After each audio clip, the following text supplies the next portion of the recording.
Hello students, welcome back to our YouTube channel. Let's start our new video. And the topic of today video is Rutherford scattering experiment. Topic is Rutherford scattering experiment.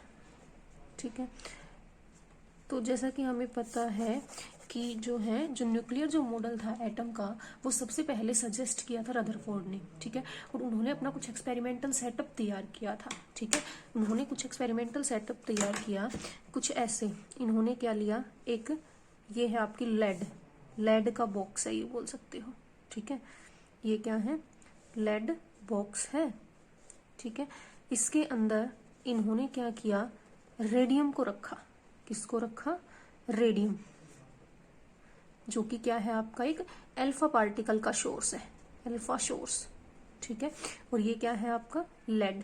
ठीक है, तो ये एक alpha particle का source है। जब ये क्या कर रहा है, सभी डायरेक्शंस में क्या करेगा, अल्फा पार्टिकल्स को एमिट करेगा।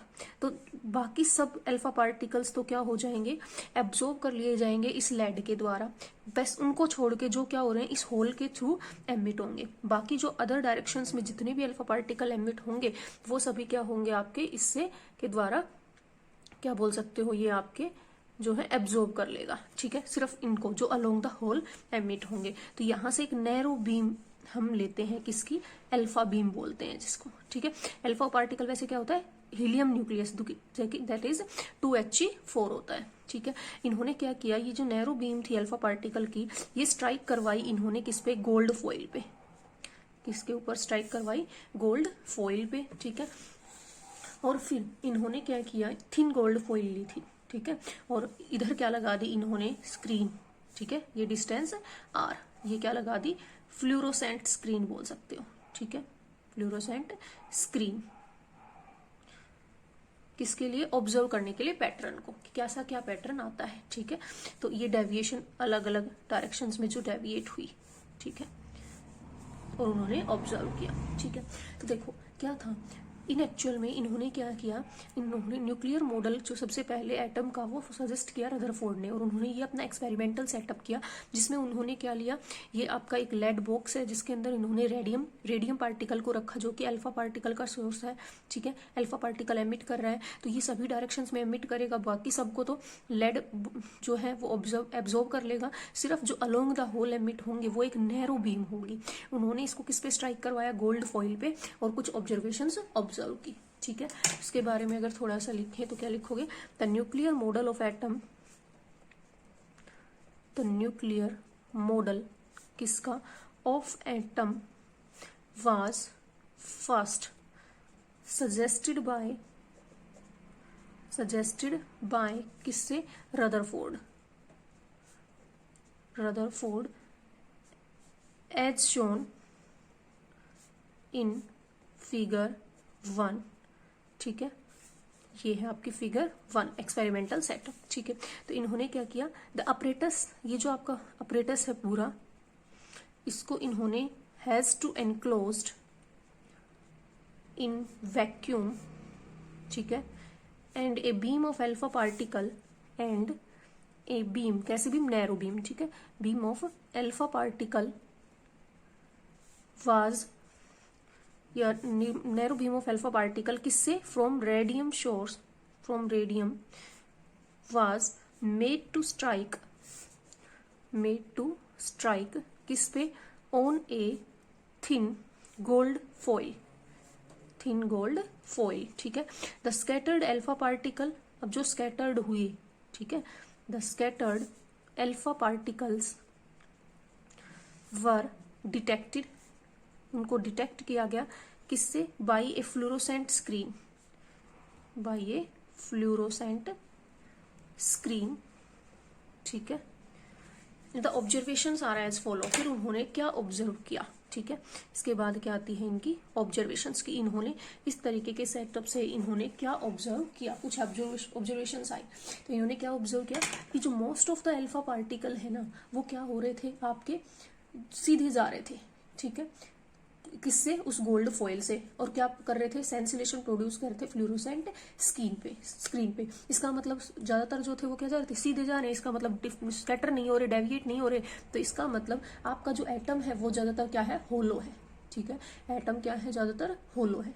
ठीक है, तो पहला पॉइंट तो यही है, क्या था, रदरफोर्ड ने ऑब्जर्व किया, रदरफोर्ड ऑब्जर्व दैट, क्या ऑब्जर्व किया कि आपके most of the alpha particle, ठीक है, दैट मैनी अल्फा पार्टिकल्स,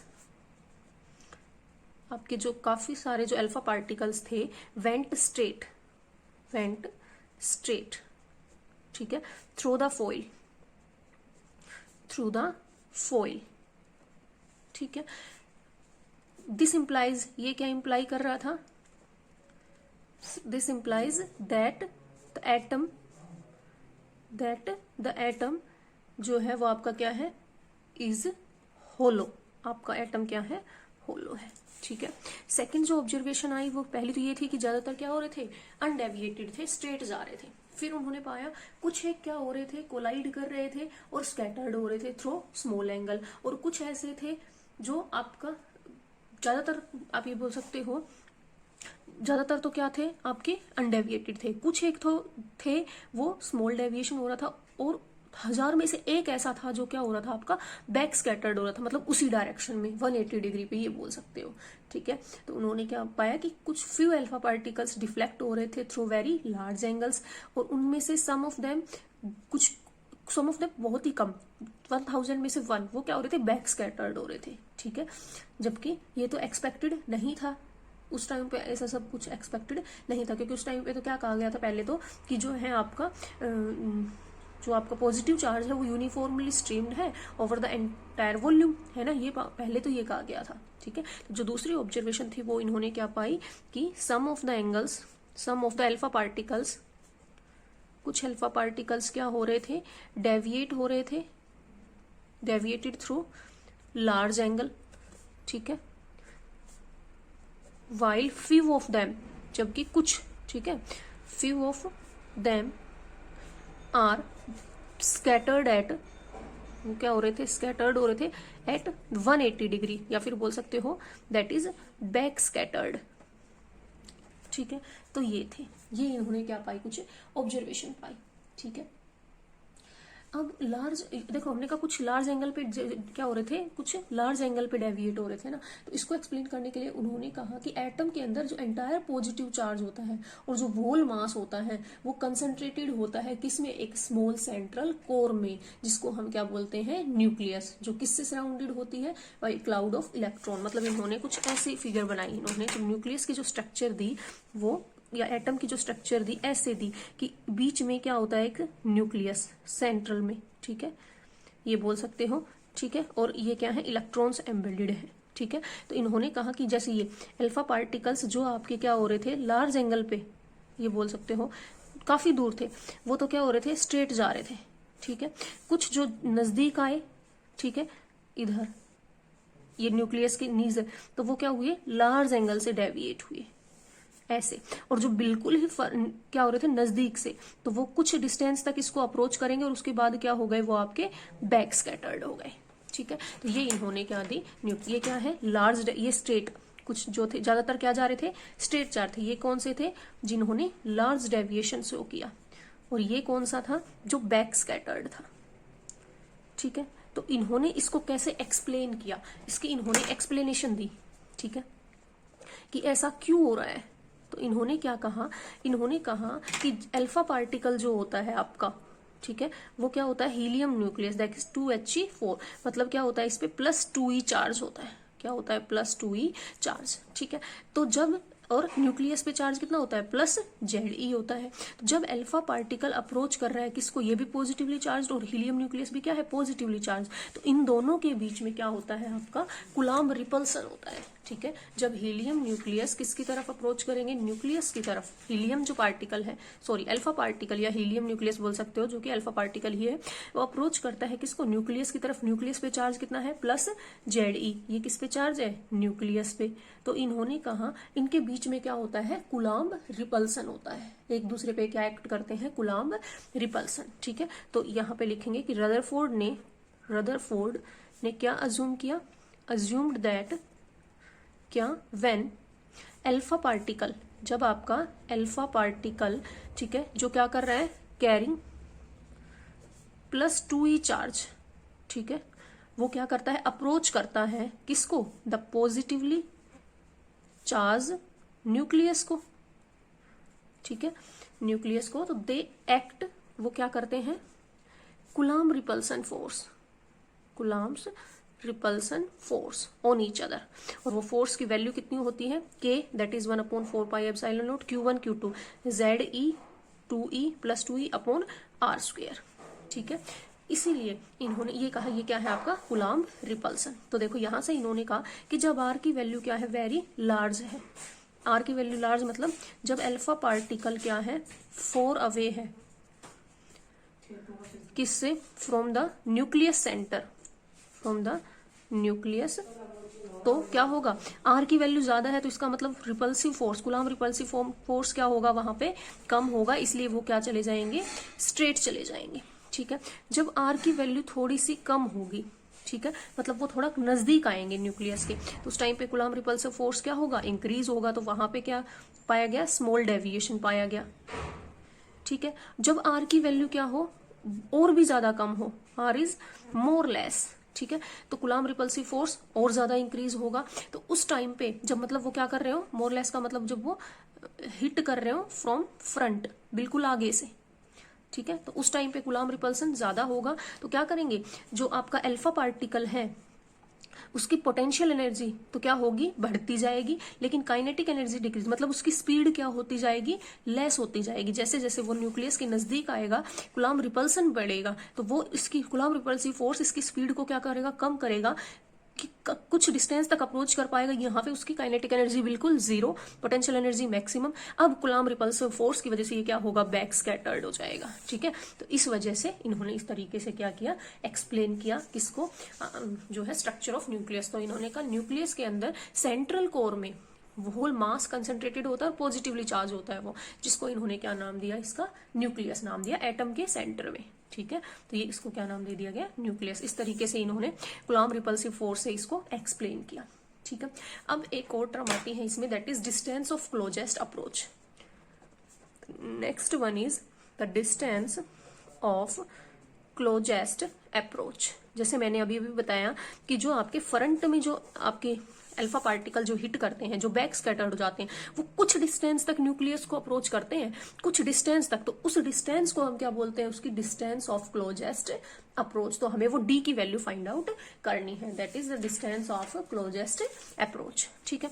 अब वो कैसे निकालेंगे, अभी अभी मैंने बताया कि क्या हो जाती है आपकी काइनेटिक एनर्जी, यहाँ पे आपकी काइनेटिक एनर्जी जीरो, और होल काइनेटिक एनर्जी किसमें कन्वर्ट हो जाती है, पोटेंशियल एनर्जी में, ठीक है। तो हम वही लिखेंगे कि हम मान लेते हैं जो वेलोसिटी है अल्फा पार्टिकल की जो मीट कर रहा है न्यूक्लियस में हेड ऑन कोलिजन में, वो क्या हो जाती है, जीरो हो जाती है जब वो किस पे पहुंचते हैं, डिस्टेंस ऑफ क्लोजेस्ट अप्रोच पे। तो अल्फा पार्टिकल ट्रेवल कर रहा है इनिशियली, मान लेते हैं इनिशियली उसकी कॉन्स्टेंट वेलोसिटी है v0, ठीक है। तो उसकी जो काइनेटिक एनर्जी होगी, काइनेटिक एनर्जी क्या होगी, 12m v0², यही होगी काइनेटिक एनर्जी। अब पोटेंशियल एनर्जी कैसे देते हो, k Q1 Q2 upon R, तो k 1/4πε0 इंटू में Q1 ZE, न्यूक्लियस की तरफ अप्रोच कर रहा है 2E अपॉन R की जगह यहाँ पे क्या लेंगे, D, that is distance of closest approach, हमें ये D तो निकालनी है, ठीक है। तो ये क्या हो गया, ZE² अपॉन 2πε0 इंटू D। अब कंजर्वेशन ऑफ एनर्जी क्या कहता है, इनिशियल काइनेटिक एनर्जी या initial energy must be equal to आपकी फाइनल एनर्जी या बोल सकते हो, या फिर मतलब क्या हो गया, एट इस पे वोल काइनेटिक एनर्जी 12mv0² आपकी वो कन्वर्ट हो गई किसमें, पोटेंशियल एनर्जी में, that is ZE² upon 2πε0 into D। यहाँ से हमें क्या निकालना है, D निकालना है, तो निकाल दो, 2 से 2 कैंसिल, तो D हमारा क्या हो गया यहाँ से ZE² डिवाइडेड बाई πε0 mv0 का स्क्वेयर। ये क्या है, where D is the, D क्या है, D is the distance of closest approach, ठीक है, तो हमें यही निकालनी थी। अब किसी प्रॉपर उसके लिए 1/4 पाई एप्सिलॉन नॉट की इन सब की वैल्यूज फिक्स होती है। 9 × 10⁻⁹ न्यूटन मीटर स्क्वायर पर कूलम स्क्वायर। मास प्रोटॉन का होता है तो इसको कैसे निकालते हो, 4 time mass of alpha particle निकालना है ना, तो मास ऑफ अल्फा पार्टिकल होता है क्योंकि 2He4 ऐसे होता है, तो 4 इंटू कर दो मास ऑफ प्रोटॉन।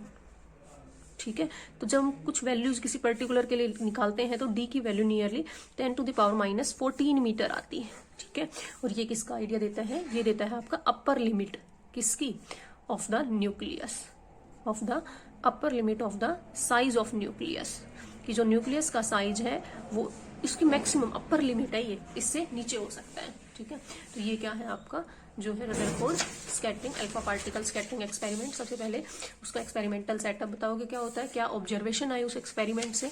ठीक है, उसके बाद उसने एक्सप्लेन कैसे किया। ठीक है, और फिर डिस्टेंस ऑफ क्लोजेस्ट अप्रोच होती क्या है। ठीक है, ओके।